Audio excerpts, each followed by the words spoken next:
thanks for stopping by my channel. So today's video, I thought we would continue on working in this Anastasia Koldareva book. We're working on this mermaid skin. I did do a video picking colors and getting started on this page a few days ago, so I thought we would do some more work on this page. This is from Mermaid Legends. If you haven't seen the first video and you want to watch it, I'll put a card in. I'll probably make a playlist just for this page in particular. I do have a few color alongs, usually listening to an audiobook or music or something, and I usually group them into little playlists. So I thought we'd continue on today. In case you missed the last video, the colors I had used on her skin so far was this Ice Cream MN 126 from the Monarch set, this Washed Purple from the Dark Skin Tone set, and Nail Polish from the Dragon set. So if you caught the end of the last video, I was thinking about using this color, Picasso Sky, and it's been a few days and I've had time to think about it a little bit and change my mind a few times. And what I think I want to do today is maybe go into some of these spots where I left the room for the highlights here, the white spots. And I want to try and make a little bit of a glow, underneath glow to her skin. So I'm going to try and use this light yellow from the Cobra set and maybe work these two into it too. The Passion, kind of like a neon glowworm type of green, and this Peppermint maybe kind of transition from like yellow into the greens into the purplish reds, and then follow up with some darker blues. Maybe even this Picasso Sky might come into it later. I thought we would listen to The Little Mermaid, the Hans Christian Andersen version. I did download the whole collection of all his stories on Audible, so I thought we'd listen to The Little Mermaid, and that's about an hour, so I thought that would be a good, nice time frame first to work on this page. Maybe we'll continue working on the rest in another video. We'll see how it goes. If you're familiar with the Disney version, it's not as happy ending as the Disney version, just forewarning in case you haven't heard it or read it before. Any colors I'm using, I'll flash them on the screen and I'll put them down below in the description box for you guys if you want to check them out. If you have any questions, please feel free to comment down below, and let's get started. The Little Mermaid. Far out in the ocean, where the water is as blue as the prettiest cornflower and as clear as crystal, it is very, very deep. So deep, indeed, that no cable could fathom it. Many church steeples, piled one upon another, would not reach from the ground beneath to the surface of the water above. There dwell the Sea King and his subjects. We must not imagine that there is nothing at the bottom of the sea but bare yellow sand. No, indeed. The most singular flowers and plants grow there, the leaves and stems of which are so pliant that the slightest agitation of the water causes them to stir, as if they had life. Fishes, both large and small, glide between the branches as birds fly among the trees here upon land. In the deepest spot of all stands the castle of the Sea King. Its walls are built of coral, and the long Gothic windows are of the clearest amber.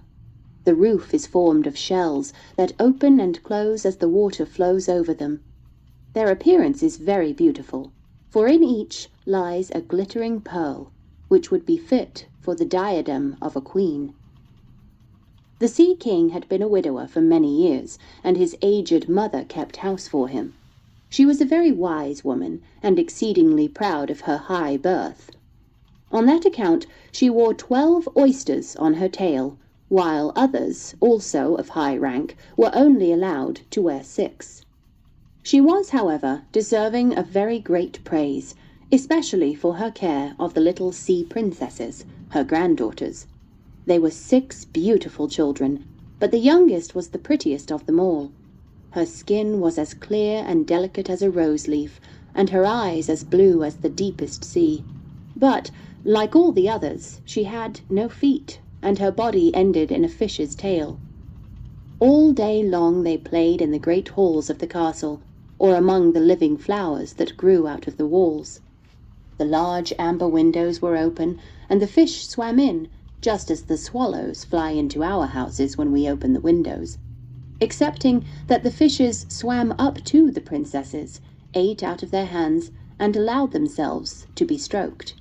Outside the castle there was a beautiful garden, in which grew bright red and dark blue flowers, and blossoms like flames of fire. The fruit glittered like gold, and the leaves and stems waved to and fro continually. The earth itself was the finest sand, but blue as the flame of burning sulphur. Over everything lay a peculiar blue radiance, as if it were surrounded by the air from above, through which the blue sky shone, instead of the dark depths of the sea. In calm weather, the sun could be seen, looking like a purple flower, with the light streaming from the calyx. Each of the young princesses had a little plot of ground in the garden, where she might dig and plant as she pleased. One arranged her flower bed into the form of a whale. Another thought it better to make hers like the figure of a little mermaid. But that of the youngest was round, like the sun, and contained flowers as red as his rays at sunset. She was a strange child, quiet and thoughtful, and while her sisters would be delighted with the wonderful things which they obtained from the wrecks of vessels, she cared for nothing but her pretty red flowers, like the sun, excepting a beautiful marble statue. It was the representation of a handsome boy, carved out of pure white stone, which had fallen to the bottom of the sea from a wreck. She planted by the statue a rose-colored weeping willow. It grew splendidly, and very soon hung its fresh branches over the statue, almost down to the blue sands. The shadow had a violet tint, and waved to and fro like the branches. It seemed as if the crown of the tree and the root were at play, and trying to kiss each other. Nothing gave her so much pleasure as to hear about the world above the sea. She made her old grandmother tell her all she knew of the ships and of the towns, the people and the animals. To her it seemed most wonderful and beautiful to hear that the flowers of the land should have fragrance, and not those below the sea, that the trees of the forest should be green, and that the fishes among the trees could sing so sweetly that it was quite a pleasure to hear them. Her grandmother called the little birds fishes, or she would not have understood her, for she had never seen birds. "When you have reached your 15th year," said the grandmother, "you will have permission to rise up out of the sea, to sit on the rocks in the moonlight while the great ships are sailing by, and then you will see both forests and towns." In the following year, one of the sisters would be 15, but as each was a year younger than the other, the youngest would have to wait 5 years before her turn came to rise up from the bottom of the ocean and see the earth as we do. However, each promised to tell the others what she saw on her first visit, and what she thought the most beautiful. For their grandmother could not tell them enough. There were so many things on which they wanted information. None of them longed so much for her turn to come as the youngest, she who had the longest time to wait, and who was so quiet and thoughtful. Many nights she stood by the open window, looking up through the dark blue water, and watching the fish as they splashed about with their fins and tails. She could see the moon and stars shining faintly, but through the water they looked larger than they do to our eyes. When something like a black cloud passed between her and them, she knew that it was either a whale swimming over her head, or a ship full of human beings, who never imagined that a pretty little mermaid was standing beneath them, holding out her white hands towards the keel of their ship. As soon as the eldest was 15, she was allowed to rise to the surface of the ocean. When she came back, she had hundreds of things to talk about, but the most beautiful, she said, was to lie in the moonlight on a sandbank in the quiet sea near the coast, and to gaze on a large town nearby, where the lights were twinkling like hundreds of stars. to listen to the sounds of the music, the noise of carriages, and the voices of human beings, and then to hear the merry bells peal out from the church steeples. And because she could not go near to all those wonderful things, she longed for them more than ever.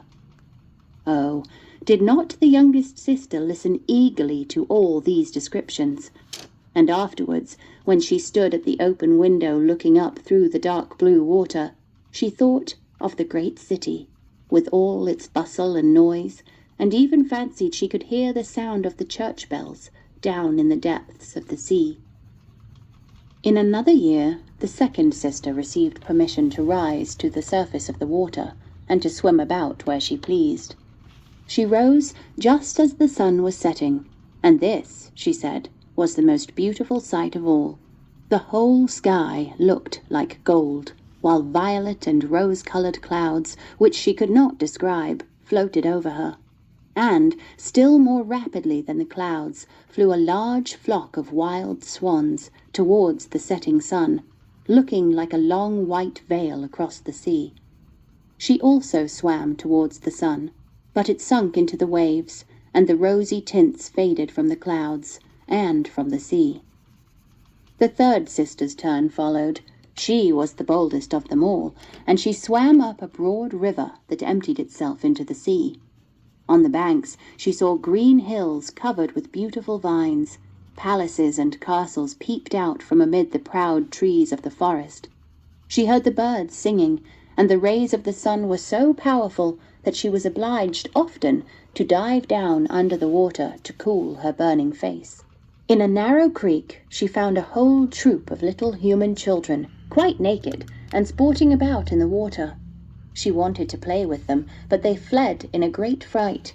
And then a little black animal came to the water. It was a dog, but she did not know that, for she had never before seen one. This animal barked at her so terribly that she became frightened, and rushed back to the open sea. But she said she should never forget the beautiful forest, the green hills, and the pretty little children, who could swim in the water, although they had not fishes' tails. The fourth sister was more timid. She remained in the midst of the sea, but she said it was quite as beautiful there as nearer the land. She could see for so many miles around her, and the sky above looked like a bell of glass. She had seen the ships, but at such a great distance that they looked like seagulls. The dolphins sported in the waves, and the great whales spouted water from their nostrils, till it seemed as if 100 fountains were playing in every direction. The fifth sister's birthday occurred in the winter, so when her turn came, she saw what the others had not seen the first time they went up. The sea looked quite green, and large icebergs were floating about, each like a pearl, she said, but larger and loftier than the churches built by men. They were of the most singular shapes, and glittered like diamonds. She had seated herself upon one of the largest, and let the wind play with her long hair, and she remarked that all the ships sailed by rapidly, and steered as far away as they could from the iceberg, as if they were afraid of it. Towards evening, as the sun went down, dark clouds covered the sky. The thunder rolled, and the lightning flashed, and the red light glowed on the icebergs as they rocked and tossed on the heaving sea. On all the ships the sails were reefed with fear and trembling, while she sat calmly on the floating iceberg, watching the blue lightning as it darted its forked flashes into the sea. When first the sisters had permission to rise to the surface, they were each delighted with the new and beautiful sights they saw. But now, as grown-up girls, they could go when they pleased, and they had become indifferent about it. They wished themselves back again in the water, and after a month had passed, they said it was much more beautiful down below, and pleasanter to be at home. Yet often, in the evening hours, the 5 sisters would twine their arms round each other, and rise to the surface in a row. They had more beautiful voices than any human being could have, and before the approach of a storm, and when they expected a ship would be lost, they swam before the vessel, and sang sweetly of the delights to be found in the depths of the sea, and begging the sailors not to fear if they sank to the bottom. But the sailors could not understand the song. They took it for the howling of the storm. And these things were never to be beautiful for them. For if the ship sank, the men were drowned, and their dead bodies alone reached the palace of the Sea King. When the sisters rose, arm in arm, through the water in this way, their youngest sister would stand quite alone, looking after them, ready to cry, only that the mermaids have no tears, and therefore they suffer more. "Oh, were I but 15 years old," said she, "I know that I shall love the world up there, and all the people who live in it." At last she reached her 15th year. "Well now, you are grown up," said the old dowager, her grandmother. "So you must let me adorn you like your other sisters." And she placed a wreath of white lilies in her hair, and every flower leaf was half a pearl. Then the old lady ordered 8 great oysters to attach themselves to the tail of the princess, to show her high rank. "But they hurt me so," said the little mermaid. "Pride must suffer pain," replied the old lady. Oh, how gladly she would have shaken off all this grandeur and laid aside the heavy wreath. The red flowers in her own garden would have suited her much better, but she could not help herself.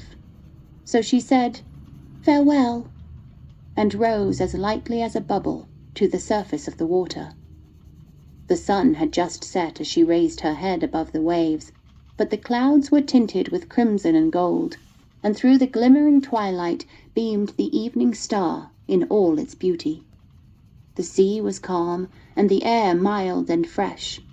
A large ship with 3 masts lay becalmed on the water, with only 1 sail set, for not a breeze stiffed, and the sailors sat idle on deck or amongst the rigging. There was music and song on board, and as darkness came on, 100 coloured lanterns were lighted, as if the flags of all nations waved in the air. The little mermaid swam close to the cabin windows, and now and then, as the waves lifted her up, she could look in through clear glass window panes and see a number of well-dressed people within. Among them was a young prince, the most beautiful of all, with large black eyes. He was 16 years of age, and his birthday was being kept with much rejoicing. The sailors were dancing on deck, but when the prince came out of the cabin, more than 100 rockets rose in the air, making it as bright as day. The little mermaid was so startled that she dived under water, and when she again stretched out her head, it appeared as if all the stars of heaven were falling around her. She had never seen such fireworks before.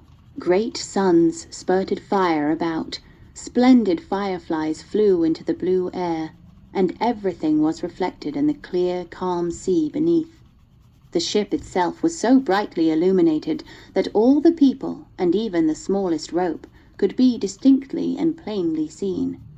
And how handsome the young prince looked as he pressed the hands of all present and smiled at them, while the music resounded through the clear night air. It was very late, yet the little mermaid could not take her eyes from the ship, or from the beautiful prince. The coloured lanterns had been extinguished, no more rockets rose in the air, and the cannon had ceased firing. But the sea became restless, and a moaning, grumbling sound could be heard beneath the waves. Still, the little mermaid remained by the cabin window, rocking up and down on the water, which enabled her to look in. After a while, the sails were quickly unfurled, and the noble ship continued her passage. But soon the waves rose higher, heavy clouds darkened the sky, and lightning appeared in the distance. A dreadful storm was approaching. Once more the sails were reefed, and the great ship pursued her flying course over the raging sea. The waves rose mountains high, as if they would have overtopped the mast, but the ship dived like a swan between them, and then rose again on their lofty foaming crests. To the little mermaid this appeared pleasant sport, not so to the sailors. At length the ship groaned and creaked. The thick planks gave way under the lashing of the sea as it broke over the deck. The mainmast snapped asunder like a reed. The ship lay over on her side, and the water rushed in. The little mermaid now perceived that the crew were in danger. Even she herself was obliged to be careful to avoid the beams and planks of the wreck which lay scattered on the water. At one moment it was so pitch dark that she could not see a single object, but a flash of lightning revealed the whole scene. She could see everyone who had been on board, excepting the prince. When the ship parted, she had seen him sink into the deep waves, and she was glad, for she thought he would now be with her. And then she remembered that human beings could not live in the water, so that when he got down to her father's palace he would be quite dead. But he must not die. So she swam about among the beams and planks which strewed the surface of the sea, forgetting that they could crush her to pieces. Then she dived deeply under the dark waters, rising and falling with the waves, till at length she managed to reach the young prince, who was fast losing the power of swimming in that stormy sea. His limbs were failing him, his beautiful eyes were closed, and he would have died had not the little mermaid come to his assistance. She held his head above the water, and let the waves drift them where they would. In the morning the storm had ceased, but of the ship not a single fragment could be seen. The sun rose up red and glowing from the water, and its beams brought back the hue of health to the prince's cheeks, but his eyes remained closed. The mermaid kissed his high, smooth forehead and stroked back his wet hair. He seemed to her like the marble statue in her little garden, and she kissed him again and wished that he might live. Presently they came in sight of land. She saw lofty blue mountains on which the white snow rested as if a flock of swans were lying upon them. Near the coast were beautiful green forests, and close by stood a large building, whether a church or a convent she could not tell. Orange and citron trees grew in the garden, and before the door stood lofty palms. The sea here formed a little bay, in which the water was quite still, but very deep. So she swam with the handsome prince to the beach, which was covered with fine white sand, and there she laid him in the warm sunshine, taking care to raise his head higher than his body. Then bells sounded in the large white building, and a number of young girls came into the garden. The little mermaid swam out farther from the shore and placed herself between some high rocks that rose out of the water. Then she covered her head and neck with the foam of the sea, so that her little face might not be seen, and watched to see what would become of the poor prince. She did not wait long before she saw a young girl approach the spot where he lay. She seemed frightened at first, but only for a moment. Then she fetched a number of people, and the mermaid saw that the prince came to life again, and smiled upon those who stood round him. But to her he sent no smile. He knew not that she had saved him. This made her very unhappy, and when he was led away into the great building, she dived down sorrowfully into the water, and returned to her father's castle. She had always been silent and thoughtful, and now she was more so than ever. Her sisters asked her what she had seen during her first visit to the surface of the water, but she would tell them nothing. Many an evening and morning did she rise to the place where she had left the prince. She saw the fruits in the garden ripen till they were gathered, the snow on the tops of the mountains melt away, but she never saw the prince, and therefore she returned home, always more sorrowful than before. It was her only comfort to sit in her own little garden and fling her arm round the beautiful marble statue, which was like the prince. But she gave up tending her flowers, and they grew in wild confusion over the paths, twining their long leaves and stems round the branches of the trees, so that the whole place became dark and gloomy. At length she could bear it no longer, and told one of her sisters all about it. Then the others heard the secret, and very soon it became known to two mermaids whose intimate friend happened to know who the prince was. She had also seen the festival on board ship, and she told them where the prince came from and where his palace stood. "Come, little sister," said the other princesses. Then they entwined their arms and rose up in a long row to the surface of the water, close by the spot where they knew the prince's palace stood. It was built of bright yellow shining stone, with long flights of marble steps, one of which reached quite down to the sea. Splendid gilded cupolas rose over the roof, and between the pillars that surrounded the whole building stood lifelike statues of marble. Through the clear crystal of the lofty windows could be seen noble rooms, with costly silk curtains and hangings of tapestry, while the walls were covered with beautiful paintings, which were a pleasure to look at.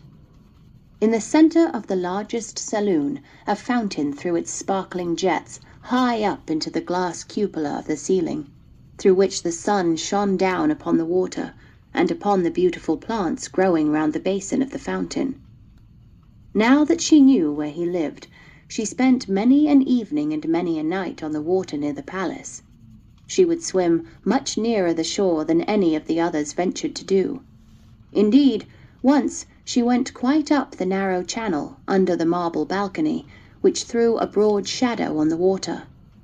Here she would sit and watch the young prince, who thought himself quite alone in the bright moonlight. She saw him many times of an evening, sailing in a pleasant boat, with music playing and flags waving. She peeped out from among the green rushes, and if the wind caught her long silvery white veil, those who saw it believed it to be a swan spreading out its wings. On many a night, too, when the fishermen with their torches were out at sea, she heard them relate so many good things about the doings of the young prince that she was glad she had saved his life when he had been tossed about half dead on the waves. And she remembered that his head had rested on her bosom, and how heartily she had kissed him. But he knew nothing of all this, and could not even dream of her. She grew more and more fond of human beings, and wished more and more to be able to wander about with those whose world seemed to be so much larger than her own. They could fly over the sea in ships, and mount the high hills which were far above the clouds, and the lands they possessed, their woods and their fields, stretched far away beyond the reach of her sight. There was so much that she wished to know, and her sisters were unable to answer all her questions. Then she applied to her old grandmother, who knew all about the upper world, which she very rightly called the lands above the sea. "If human beings are not drowned," asked the little mermaid, "can they live forever? Do they never die as we do here in the sea?" "Yes," replied the old lady, "they must also die, and their term of life is even shorter than ours. We sometimes live to 300 years, but when we cease to exist here, we only become the foam on the surface of the water, and we have not even a grave down here of those we love. We have not immortal souls. We shall never live again. But, like the green seaweed when once it has been cut off, we can never flourish more. Human beings, on the contrary, have a soul which lives forever, lives after the body has been turned to dust. It rises up through the clear, pure air beyond the glittering stars. As we rise out of the water and behold all the land of the earth, so do they rise to unknown and glorious regions which we shall never see." "Why have not we an immortal soul?" asked the little mermaid mournfully. "I would give gladly all the hundreds of years that I have to live to be a human being only for one day, and to have the hope of knowing the happiness of that glorious world above the stars." "You must not think of that," said the old woman.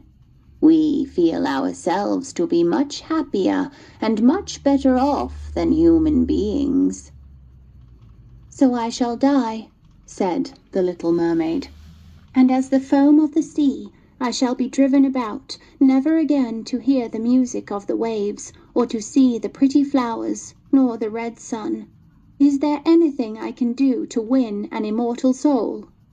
"No," said the old woman, "unless a man were to love you so much that you were more to him than his father or mother, and if all his thoughts and all his love were fixed upon you, and the priest placed his right hand in yours, and he promised to be true to you here and hereafter, then his soul would glide into your body, and you would obtain a share in the future happiness of mankind. He would give a soul to you, and retain his own as well. But this can never happen. Your fish's tail, which amongst us is considered so beautiful, is thought on earth to be quite ugly. They do not know any better, and they think it necessary to have 2 stout props, which they call legs, in order to be handsome." Then the little mermaid sighed, and looked sorrowfully at her fish's tail. "Let us be happy," said the old lady, "and dart and spring about during the 300 years that we have to live, which is really quite long enough.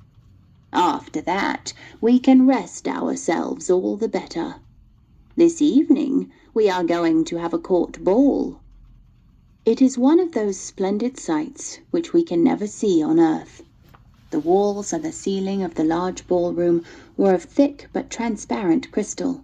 Many hundreds of colossal shells, some of a deep red, others of a grass green, stood on each side in rows, with blue fire in them, which lighted up the whole saloon and shone through the walls, so that the sea was also illuminated.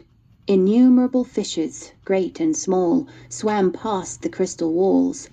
On some of them the scales glowed with a purple brilliancy, and on others they shone like silver and gold.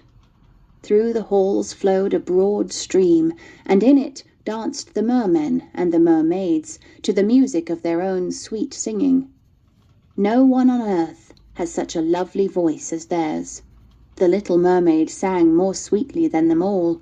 The whole court applauded her with hands and tails, and for a moment her heart felt quite gay, for she knew she had the loveliest voice of any on earth or in the sea. But she soon thought again of the world above her, for she could not forget the charming prince, nor her sorrow that she had not an immortal soul like his. Therefore she crept away silently out of her father's palace, and while everything within was gladness and song, she sat in her own little garden, sorrowful and alone. Then she heard the bugle sounding through the water, and thought, "He is certainly sailing above, he on whom my wishes depend, and in whose hands I should like to place the happiness of my life. I will venture all for him, and to win an immortal soul, while my sisters are dancing in my father's palace, I will go to the sea witch, of whom I have always been so much afraid, but she can give me counsel and help." And then the little mermaid went out from her garden, and took the road to the foaming whirlpools, behind which the sorceress lived. She had never been that way before. Neither flowers nor grass grew there. Nothing but bare, grey, sandy ground stretched out to the whirlpool, where the water, like foaming mill-wheels, whirled round everything that it seized, and cast it into the fathomless deep.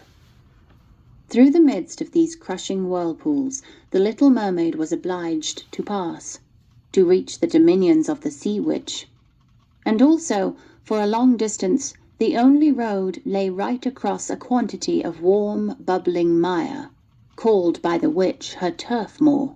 Beyond this stood her house, in the centre of a strange forest, in which all the trees and flowers were polypi, half animals and half plants. They looked like serpents with 100 heads growing out of the ground. The branches were long, slimy arms with fingers like flexible worms. moving limb after limb from the root to the top. All that could be reached in the sea they seized upon and held fast, so that it never escaped from their clutches. The little mermaid was so alarmed at what she saw that she stood still, and her heart beat with fear, and she was very nearly turning back. But she thought of the prince and of the human soul for which she longed, and her courage returned. She fastened her long flowing hair round her head so that the polypi might not seize hold of it. She laid her hands together across her bosom, and then she darted forward as a fish shoots through the water, between the supple arms and fingers of the ugly polypi, which was stretched out on each side of her. She saw that each held in its grasp something it had seized with its numerous little arms, as if they were iron bands. The white skeletons of human beings who had perished at sea and had sunk down into the deep waters. Skeletons of land animals, oars, rudders, and chests of ships were lying tightly grasped by their clinging arms. Even a little mermaid, whom they had caught and strangled. And this seemed the most shocking of all to the little princess. She now came to a space of marshy ground in the wood, where large fat water snakes were rolling in the mire and showing their ugly drab-coloured bodies.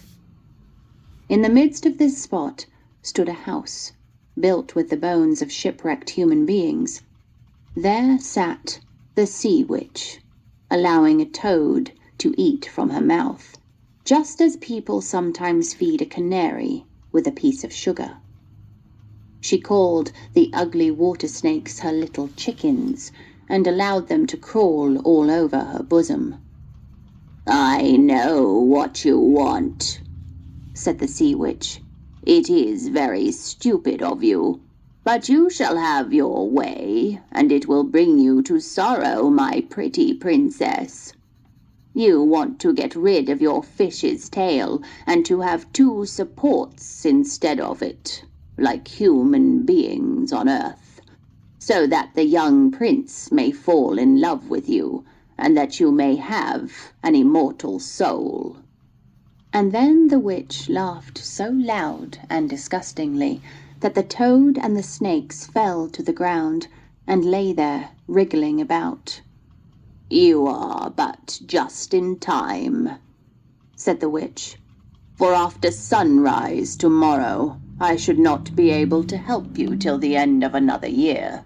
I will prepare a draught for you, with which you must swim to land tomorrow before sunrise, and sit down on the shore and drink it. Your tail will then disappear, and shrink up into what mankind calls legs, and you will feel great pain, as if a sword were passing through you. But all who see you will say that you are the prettiest little human being they ever saw. You will still have the same floating gracefulness of movement, and no dancer will ever tread so lightly. But at every step you take, it will feel as if you were treading upon sharp knives, and that the blood must flow. If you will bear all this, I will help you." "Yes, I will," said the little princess in a trembling voice, as she thought of the prince and the immortal soul. "But think again," said the witch, "for when once your shape has become like a human being, you can no more be a mermaid. You will never return through the water to your sisters or to your father's palace again. And if you do not win the love of the prince, so that he is willing to forget his father and mother for your sake, and to love you with his whole soul, and allow the priest to join your hands that you may be man and wife, then you will never have an immortal soul. The first morning after he marries another, your heart will break, and you will become foam on the crest of the waves." "I will do it," said the little mermaid, and she became pale as death. "But I must be paid also," said the witch, "and it is not a trifle that I ask. You have the sweetest voice of any who dwell here in the depths of the sea, and you believe that you will be able to charm the prince with it also. But this voice you must give to me. The best thing you possess will I have for the price of my draught. My own blood must be mixed with it, that it may be as sharp as a two-edged sword." "But if you take away my voice," said the little mermaid, "what is left for me?" "Your beautiful form, your graceful walk, and your expressive eyes. Surely with these you can enchain a man's heart. Well, have you lost your courage? Put out your little tongue that I may cut it off as my payment. Then you shall have the powerful draught." "It shall be," said the little mermaid. Then the witch placed her cauldron on the fire to prepare the magic draught. "Cleanliness is a good thing," said she, scouring the vessel with snakes, which she had tied together in a large knot. Then she pricked herself in the breast and let the black blood drop into it. The steam that rose formed itself into such horrible shapes that no one could look at them without fear. Every moment the witch threw something else into the vessel, and when it began to boil, the sound was like the weeping of a crocodile. When at last the magic draught was ready, it looked like the clearest water. "There it is for you," said the witch. Then she cut off the mermaid's tongue, so that she became dumb, and would never again speak or sing.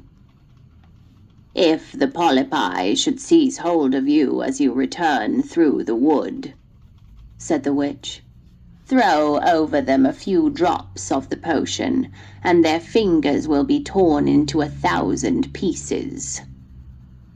But the little mermaid had no occasion to do this, for the polypi sprang back in terror when they caught sight of the glittering draught, which shone in her hand like a twinkling star. So she passed quickly through the wood and the marsh, and between the rushing whirlpools. She saw that in her father's palace the torches in the ballroom were extinguished, and all within asleep.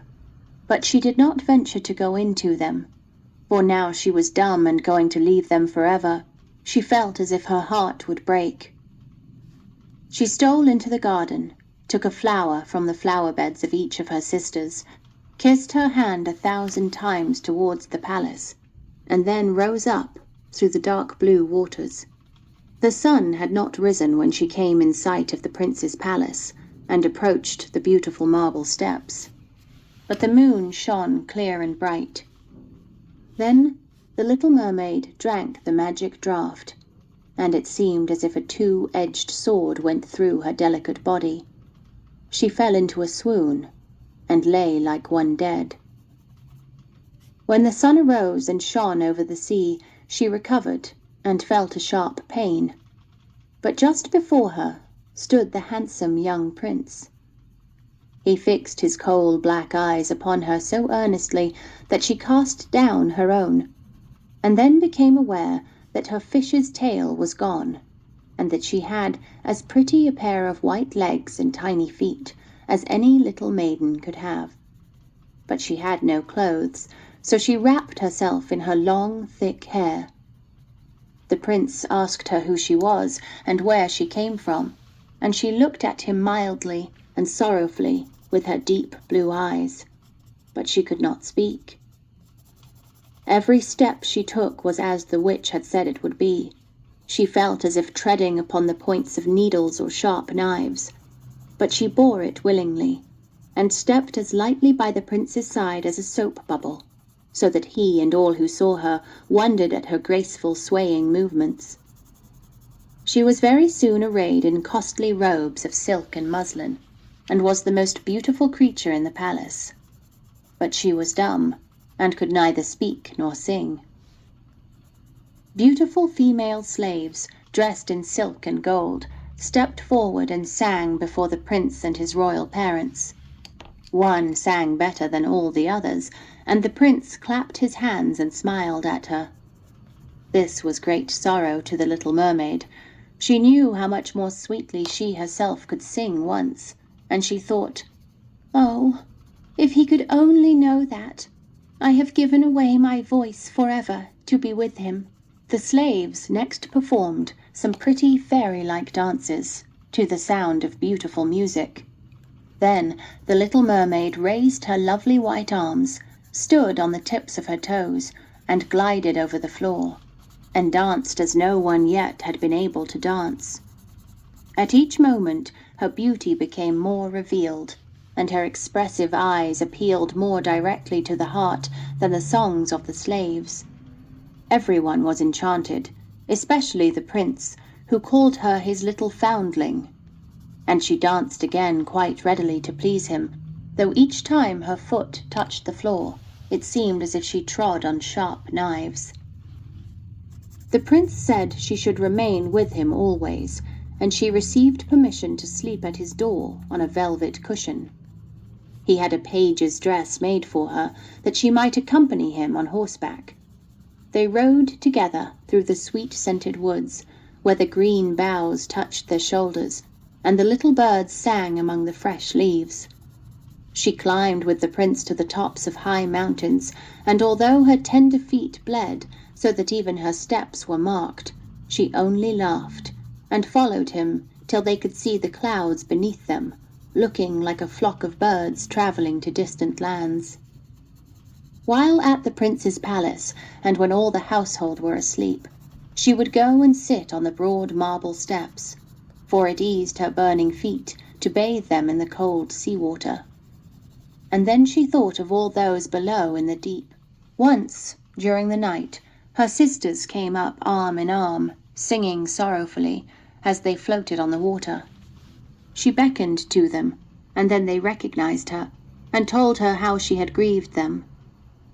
After that, they came to the same place every night, and once she saw in the distance her old grandmother, who had not been to the surface of the sea for many years, and the old sea king, her father, with his crown on his head. They stretched out their hands towards her, but they did not venture so near the land as her sisters did. As the days passed, she loved the prince more fondly, and he loved her as he would love a little child. But it never came into his head to make her his wife. Yet, unless he married her, she could not receive an immortal soul. And, on the morning after his marriage with another, she would dissolve into the foam of the sea. "Do you not love me the best of them all?" the eyes of the little mermaid seemed to say, when he took her in his arms and kissed her fair forehead. "Yes, you are dear to me," said the prince, "for you have the best heart, and you are the most devoted to me. You are like a young maiden whom I once saw, but whom I shall never meet again. I was in a ship that was wrecked, and the waves cast me ashore near a holy temple, where several young maidens performed the service. The youngest of them found me on the shore and saved my life. I saw her but twice, and she is the only one in the world whom I could love. But you are like her, and you have almost driven her image out of my mind.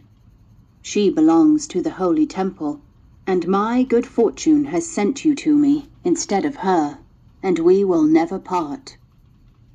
"Ah, he knows not that it was I who saved his life," thought the little mermaid. "I carried him over the sea to the wood where the temple stands. I sat beneath the foam and watched till the human beings came to help him. I saw the pretty maiden that he loves better than he loves me." And the mermaid sighed deeply, but she could not shed tears. "He says the maiden belongs to the holy temple, therefore she will never return to the world. They will meet no more, while I am by his side and see him every day. I will take care of him and love him, and give up my life for his sake." Very soon it was said that the prince must marry, and that the beautiful daughter of a neighboring king would be his wife, for a fine ship was being fitted out. Although the prince gave out that he merely intended to pay a visit to the king, it was generally supposed that he really went to see his daughter. A great company were to go with him. The little mermaid smiled and shook her head. She knew the prince's thoughts better than any of the others. "I must travel," he had said to her. "I must see this beautiful princess. My parents desire it, but they will not oblige me to bring her home as my bride. I cannot love her. She is not like the beautiful maiden in the temple whom you resemble. If I were forced to choose a bride, I would rather choose you, my dumb foundling, with those expressive eyes." And then he kissed her rosy mouth, played with her long waving hair, and laid his head on her heart, while she dreamed of human happiness and an immortal soul. "You are not afraid of the sea, my dumb child," said he, as they stood on the deck of the noble ship which was to carry them to the country of the neighboring king. And then he told her of storm and of calm, of strange fishes in the deep beneath them, and of what the divers had seen there. And she smiled at his descriptions, for she knew better than anyone what wonders were at the bottom of the sea.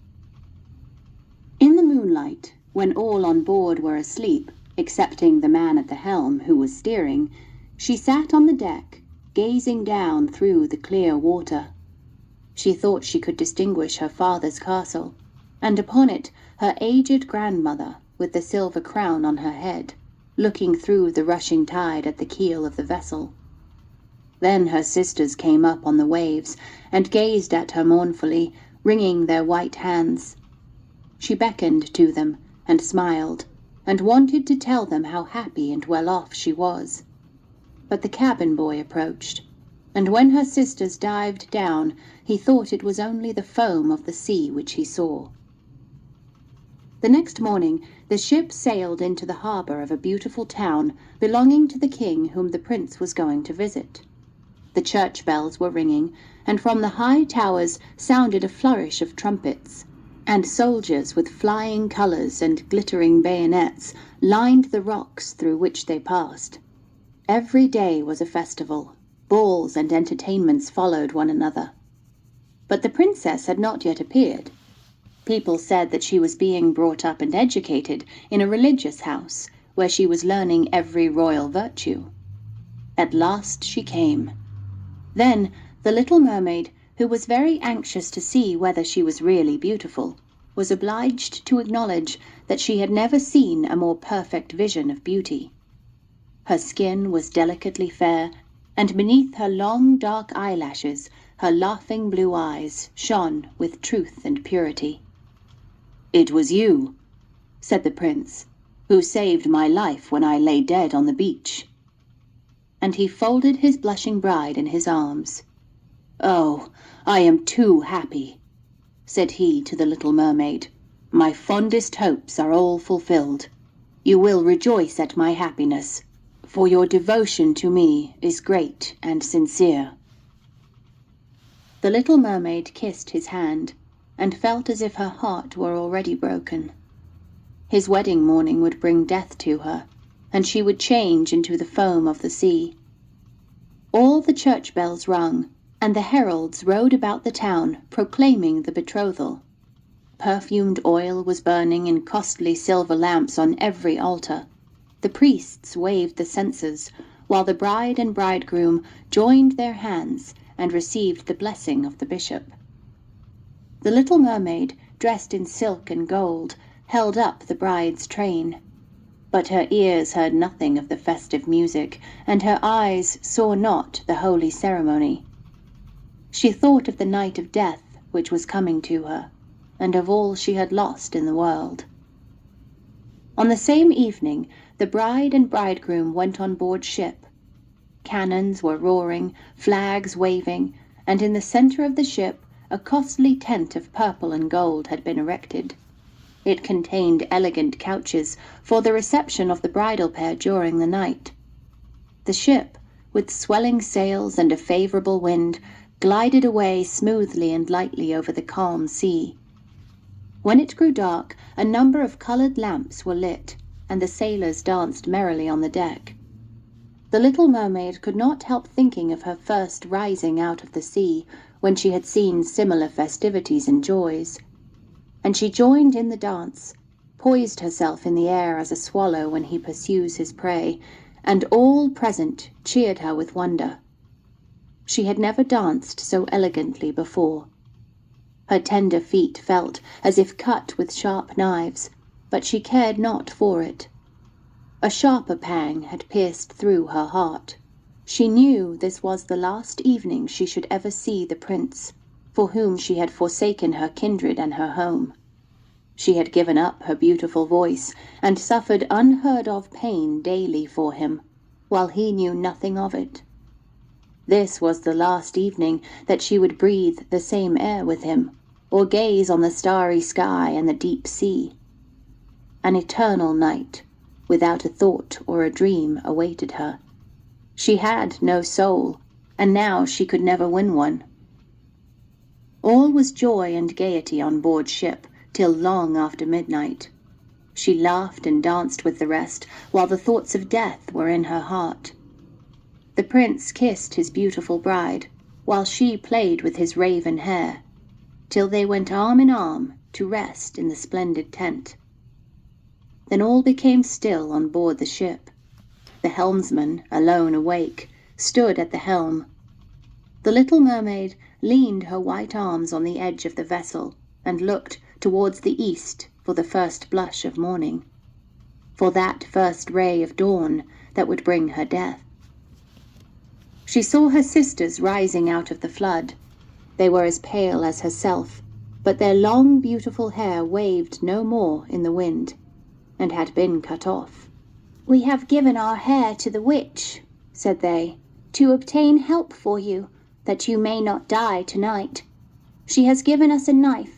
Here it is. See, it is very sharp. Before the sun rises, you must plunge it into the heart of the prince. When the warm blood falls upon your feet, they will grow together again and form into a fish's tail, and you will be once more a mermaid, and return to us to live out your 300 years before you die and change into the salt sea foam. Haste then. He or you must die before sunrise.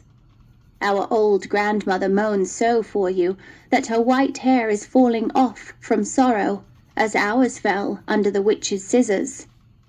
Kill the prince and come back. Hasten. Do you not see the first red streaks in the sky? In a few minutes the sun will rise, and you must die." And then they sighed, deeply and mournfully, and sank down beneath the waves.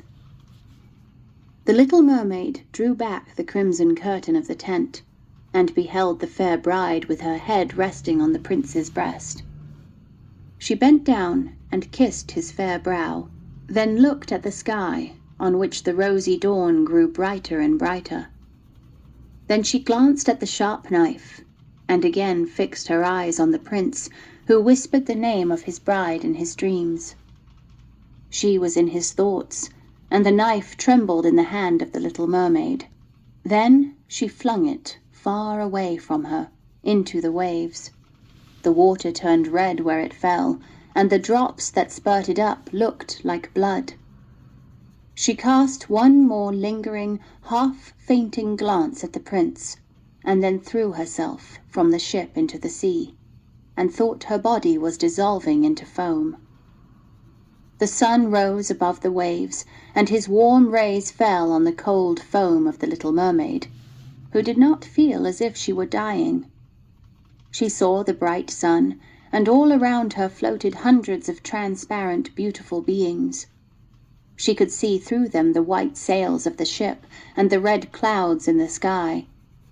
Their speech was melodious, but too ethereal to be heard by mortal ears, as they were also unseen by mortal eyes. The little mermaid perceived that she had a body like theirs, and that she continued to rise higher and higher out of the foam. "Where am I?" asked she, and her voice sounded ethereal, as the voice of those who were with her. No earthly music could imitate it. "Among the daughters of the air," answered one of them.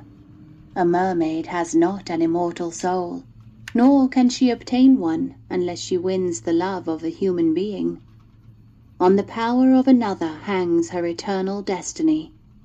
But the daughters of the air, although they do not possess an immortal soul, can, by their good deeds, procure one for themselves. We fly to warm countries and cool the sultry air that destroys mankind with the pestilence. We carry the perfume of the flowers to spread health and restoration. After we have striven for 300 years to all the good in our power, we receive an immortal soul and take part in the happiness of mankind. You, poor little mermaid, have tried with your whole heart to do as we are doing. You have suffered and endured and raised yourself to the spirit world by your good deeds. And now, by striving for 300 years in the same way, you may obtain an immortal soul."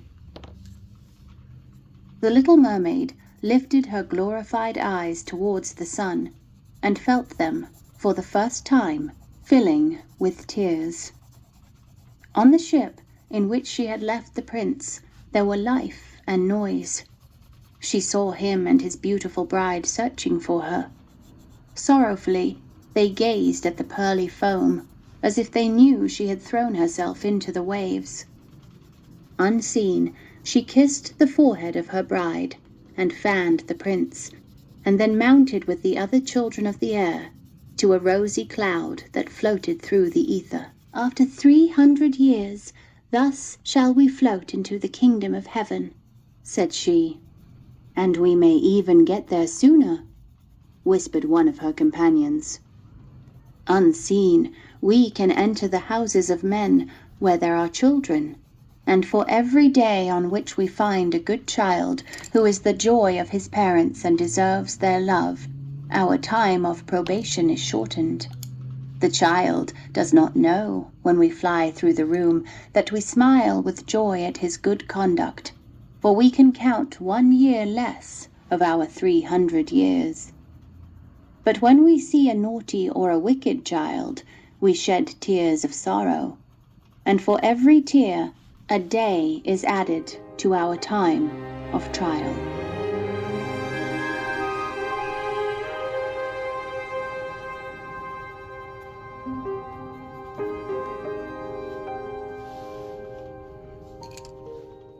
Okay, you guys, so I'm just finishing up. I'm just adding another color on here. This is Sky MN37 from the Monarch set. Kind of just trying to blend out the last color I added, this opal color. And I am liking how she's turning out. Definitely wasn't what I was envisioning when I first started this page, but I do like how it's coming out. It gives it kind of, she has kind of a iridescent, opalescent kind of look to her. I think a little more green than I think I wanted her to be a little bit more purple, but I could add some more purple to her. I think maybe if this paper can hold up after all these other layers I put. I'm gonna finish up off camera, and maybe next time we'll start working on her hair for the next video, because I think 2 hours on her skin is plenty enough time. I think you get the idea. So I'm probably gonna work on this a little bit more, maybe later on today. I'm still not sure about what color to do her hair. I'm thinking about maybe a little bit of an aura around her face in a lighter color, and then letting her hair kind of fade out into a darker color. That might be something to think about. So I hope you guys all have a really great rest of your day. Happy coloring, and I'll see you guys next time.